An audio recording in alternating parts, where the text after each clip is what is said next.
Actually, we have Kenyans masquerading as generals out there with full uniform, full ranks and the lights. And that is the time our Kenyan military people, personnel, our brothers and sisters will give a hand to help us from virtual breakdown. Concerns regarding national security in Kenya have been growing in recent weeks, fueled by alarming reports of alleged coup threats and the rise of widespread military scams.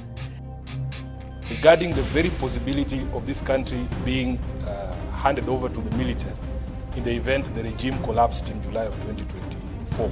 These issues have sparked considerable unease among the public.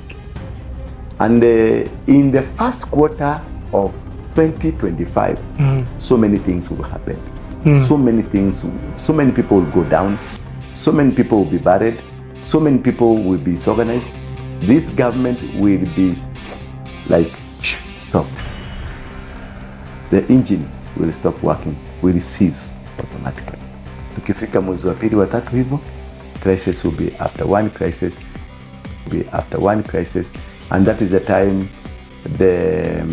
our Kenyan military people, personnel, our brothers and sisters will give a hand to help us from virtual breakdown. As well as within government cycles, leading to urgent discussions on the state of the country's defense system and its vulnerabilities. Having said that, I'm a little bit apprehensive listening to you and reading the Constitution. It is not clear. Minister, once the forces are deployed, what self-propelling mechanism has the National Security Council put in place to ensure that once they are deployed, they do not roll into taking over government? Defense Minister Soipan Tuya recently addressed the Senate, directing for confronting the growing rumors of an impending military coup that have been circulating in various media outlets and social media. Madam CS, I saw a very curious statement from your ministry on the 17th of March 2025 regarding the circumstances surrounding the deployment of KDF in July of 2024. As you know, I am a firm believer in the freedom of the media. And we must accept that we were all very concerned to see the army in the streets after the protests. And my party leader has addressed certain possibilities given histories in other places, including Sudan and Egypt. What, in your view, or in the view of the ministry, was inaccurate in the report by the Daily Nation regarding the very possibility of this country being handed over to the military in the event the regime collapsed in July of 2024. So you need to tell us, because the statement said that the report by the Daily Nation was false, baseless, misleading and reckless. Please explain to me what was the basis of that conclusion by your ministry. Thank you, Honorable Speaker. She dismissed these claims, firmly affirming that the Kenya Defence Forces KDF remain fully committed to upholding the country's constitutional order and maintaining peace. Mr. Speaker, the question by the Senator of Nairobi, Honorable Sifuna, on what was inaccurate about the article by the Nation Media Group. Mr. Speaker, to the extent that the article referred to a military coup, I can only say that it is indeed baseless, it is inaccurate and reckless. Minister Tuya emphasized that KDF loyalty lies solely with the Constitution and the people of Kenya, reassuring the public that the military is not involved in any form of rebellion or unconstitutional activity. Stepping in to contain threats, internal threats, in support of the National Police Service. And Mr. Speaker, I had demonstrated that there is a continuous engagement between the national security organs through the National Security Council and the National Security Committee, and we deal with situational analysis of security situations on a very regular basis.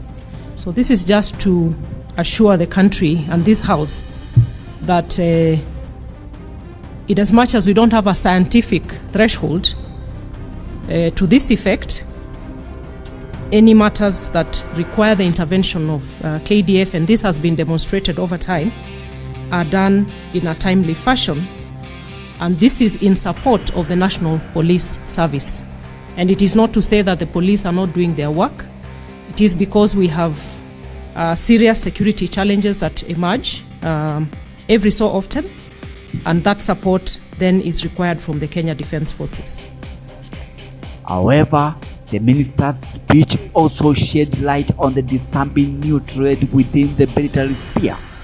The proliferation of individuals posing as high-ranking KDF generals, these imposters, often equipped with a stolen or counterfeit military regalia, have been using their false identities to deceive vulnerable members of the Kenyan population.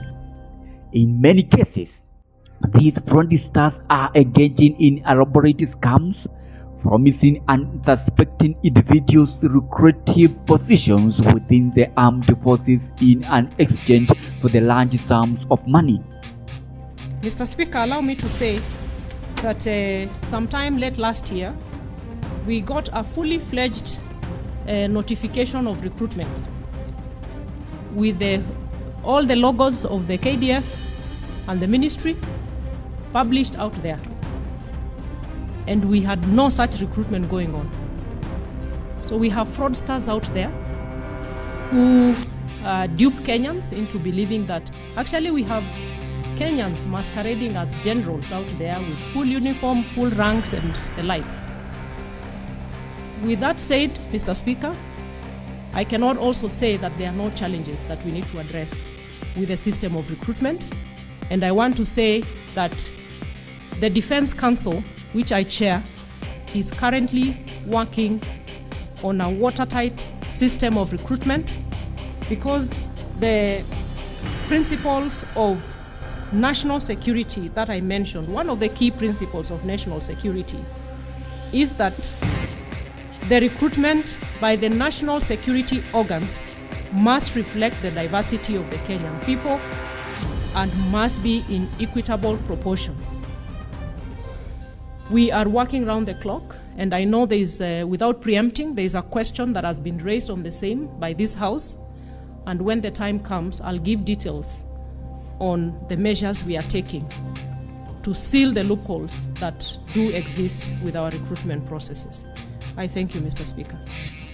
The revelation of these fraudulent activities has left many questioning the level of oversight and control within Kenya's military apparatus, particularly in relation to the distribution and security of military uniforms, emblems, and insignia.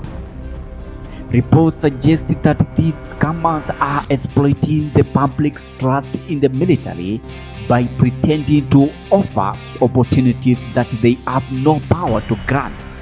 Some of these scams have been reportedly carried out at various levels, with victims ranging from young job seekers to desperate families hoping to secure military position for their loved ones. The sheer scale of these operations raises alarm over the potential risk to national security, as the military's reputation and credibility are being undermined by these fraudulent activities. Armies are trained basically to do three things. Basically, whether it's explicit or not, but basically do three things. One is to fight. Two is to kill, and 3 is to die for the motherland. That is the basic training of any army anywhere in the world, including Kenya. Mr. Speaker, one of the most pressing concerns is how these individuals are able to obtain military uniforms and emblems, which are typically restricted to serving members of the KDF.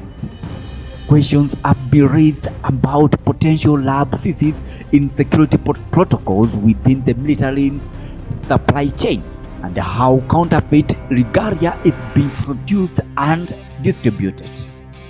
Actually, we have Kenyans masquerading as generals out there with full uniform, full ranks and the likes. With that said, Mr. Speaker, I cannot also say that there are no challenges that we need to address. The heat within which these fraudulents are able to pose as high-ranking officers suggests a serious vulnerability in the country's defense infrastructure, which could be exploited by criminal elements or hostile foreign actors seeking to destabilize Kenya. In response to the growing concern, the Defense Council has acknowledged the situation and pledged to take immediate steps to address the problem. The Council has announced that it is working on implementing a more secure and transparent military recruitment process to prevent further exploitation by these imposters. I cannot also say that there are no challenges that we need to address with the system of recruitment. And I want to say that the Defense Council, which I chair, is currently working on a watertight system of recruitment because the principles of national security that I mentioned, one of the key principles of national security is that the recruitment by the national security organs must reflect the diversity of the Kenyan people and must be in equitable proportions. We are working around the clock, and I know there is, without preempting, there is a question that has been raised on the same by this House, and when the time comes, I'll give details on the measures we are taking to seal the loopholes that do exist with our recruitment processes. I thank you, Mr. Speaker. Efforts are reportedly underway to tighten the control over military insignia, uniforms, and official documentation, ensuring that only verified members of the armed forces are able to access and wear such items. The government has also vowed to launch a thorough investigation into how these counterfeit items are entering circulation with the aim of rooting out the sources of these scams. The presence of fake generals posing as legitimate military officers has highlighted significant vulnerabilities within Kenya's military intelligence and security apparatus. These developments have raised serious concerns among security experts who are calling for increased transparency and accountability within the country's defense sector. The growing use of militant scams to exploit the public's trust not only puts individuals at risk but also threatens the integrity of Kenya's national security framework. The issues of military scams has now become a matter of national importance, with investigation underway and heightened scrutiny from both the public and government officials. As the situation develops, there is a growing pressure for the government to strengthen its efforts to safeguard the integrity of the military and ensure that its operations remain free from fraud and deception. The continued challenges facing Kenya's defense sector underscore the need for vigilance, reform, and a renewed commitment to transparency and accountability in the fight against security threats. This is Stephen, GC News.